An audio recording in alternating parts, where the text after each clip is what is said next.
What's up, folks?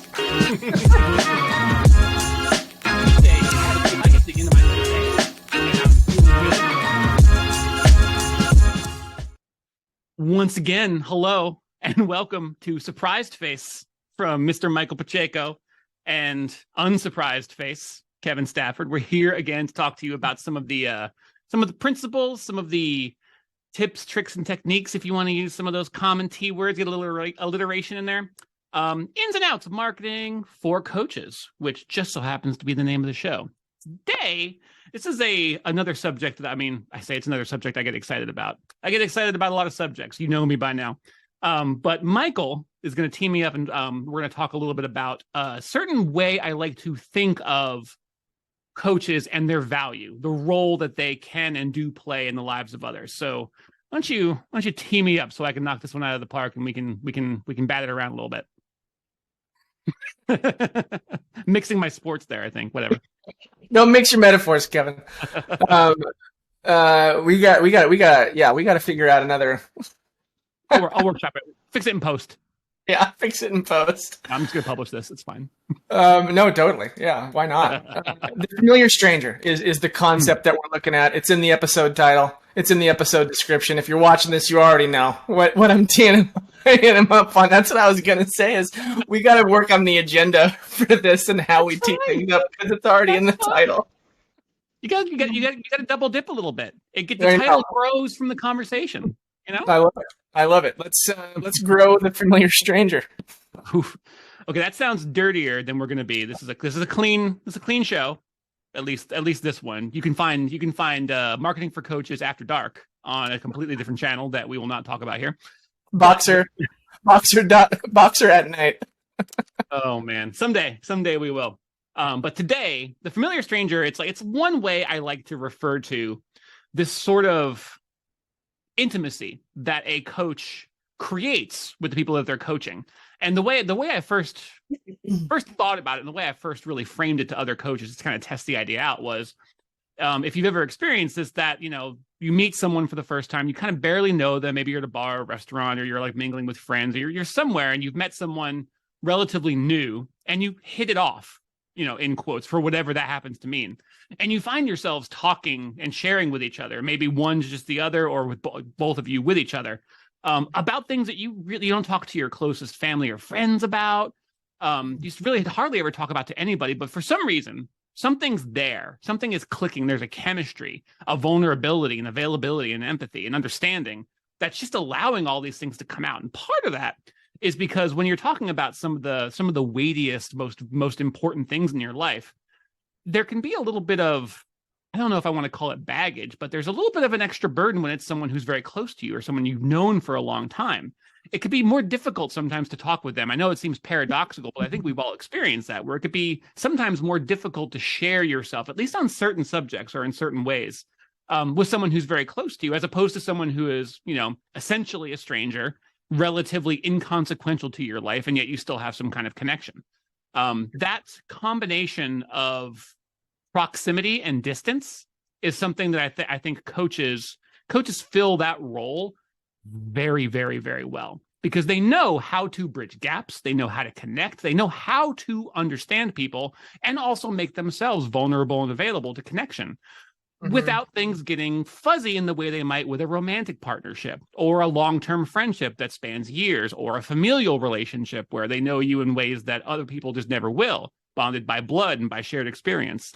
A coach understands how to connect on those wavelengths at those levels while still maintaining the distance that allows you to express these possibly uncomfortable, possibly difficult things that need expressing, that need exploring, that need some light shown on them. And I feel like obviously there are other roles in the world that kind of, or other professions that kind of fill this gap. I mean, you might be thinking about therapy or a therapist right now, and there are some types of therapists that also perform this kind of function rather admirably. But I feel like coaches I find them to be almost like a Swiss Army knife. And again, I'm speaking of coaches almost in like a universal, where it's like all coaches. Because again, we've talked about this before in previous episodes, how important it is to find the right fit when it comes to coaching and coaches, to make sure that there's a good connection there before you really go much farther in a relationship like that. But when you find someone that you fit with like that as a coach, or as someone who's being coached, the things that you can explore, the questions that you can ask and feel comfortable speaking to, it's truly profound. And I really think it's where a lot of the heaviest and most significant coaching work happens, in that space. Mm-hmm. I feel like I've been talking for too long. I kind of want to get your thoughts on this one. It's a subject I love. I love to think about and talk about with other coaches, because, quite frankly, they love talking about this too. But curious what you think about that. I was just gonna see how long you were gonna go. I honestly, if you let me go, I feel like I could just go and go and go and go on this subject and a number of others, but I got to leave an opening there. I'm not sure that I see what you're getting at with the phrase familiar stranger. I'm not sure that familiar is the right word, though. Yeah.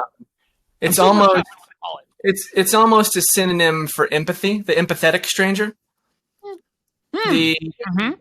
The easy to talk to stranger. I know what you're like. I see what you're getting at, and I know the person in my head. You know what I mean? That it's difficult to, like, how do you quantify that? I don't really know. But definitely intimate stranger. But intimate stranger sounded a little bit too much like an '80s noir film on basic cable, The Intimate Stranger. So, but it's a little closer to accurate. Or a 1983 chart-topping single, "The Intimate Stranger" by Hall & Oates. I was thinking Duran, but all right, I'll take Hall & Oates. Fair. Both strong. At any rate, yeah, I think I don't know. I don't know where to take this. I like the idea. I know what you're saying. I know people who can do this exceptionally well. I'm not always one of them. You know what I mean? Hard. Like, it's I think I have to be in the right mood, or there has to be some kind of like a chemistry there that maybe isn't always there. I don't know where to take this, bro. It's good. Honestly, this is a great example of the way that, like, coaching conversation explorations, where it's like sometimes you ask a question not to get the answer, but because it's just a good question. It's just good to hold out there. It's something that I know a number of coaches that we've talked to love to talk about. They love to share that. Who was it? I think it was Dr. James Rogers. That was one of his things. It's like, I don't answer your questions, I question your answers. Was one of the lines he laid on me in our first conversation. I love that man. Guy. I love that man so much. I love that he exists and is just doing his thing out in the world. I love every chance I get to talk to him. It's great. But he laid that one on me during a podcast recording, and I'm a host, and I kind of wanted to stop talking and just think on it. Mm-hmm. But of course, I had a hosting responsibility, so I made a note, and obviously it stuck with me. But that kind of thing, where sometimes you need to ask that question out there because it just needs to be asked. And you can hold it. Hold space is another way that often gets talked about. Someone who's really good at holding space, where it's just like you ask a question, you kind of create some parameters, and you just hold it. Because not everybody's ready to move into that space all at once, or they don't have the words quite right that they need to, or the actions ready. They don't have the motivation they don't have the alignment they need between their thoughts and their feelings. And there's all sorts of different ways that space could be filled, but holding that space is something that a lot of coaches do exceptionally well. Some people do it exceptionally well too, but it's pretty hard. It's honestly, it's kind of a high level human interaction technique. That's one that I find anybody who's good at it, I'm always fascinated by how they do it, and like how I learned how. And how I can learn how. Yeah, it's kind of a superpower. Yeah, I agree. I very much agree. Well, shoot, I feel like we expressed it. Let's go ahead and hold. Let's hold the space. Hold that question there. Hold the concept of the intimate stranger. A co-pro between Duran and Hall & Oates. Yes, I'm in.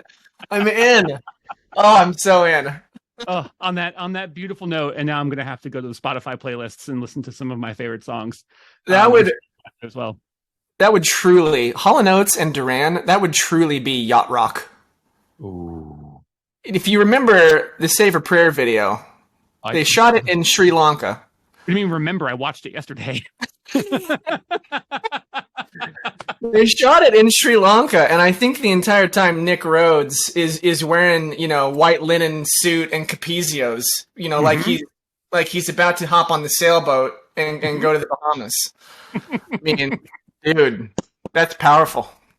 Well, I don't know what you're doing next, audience, but I know what we're doing next. We're going to YouTube, but until next time on this show, thank you for listening. Thank you for watching. As always, if anything that we say, if you want to laugh at us or laugh with us, if you have any questions or comments down below. Clearly, I love to talk about this stuff. Michael does love to talk about this stuff too. He also loves to talk about hockey and 80s synthwave. So if you have any interest in any of those topics or marketing for coaches, we also do that. Let us know, and we'll talk to you again here very, very soon. Don't forget to subscribe and hit the alarm button. You know what to do.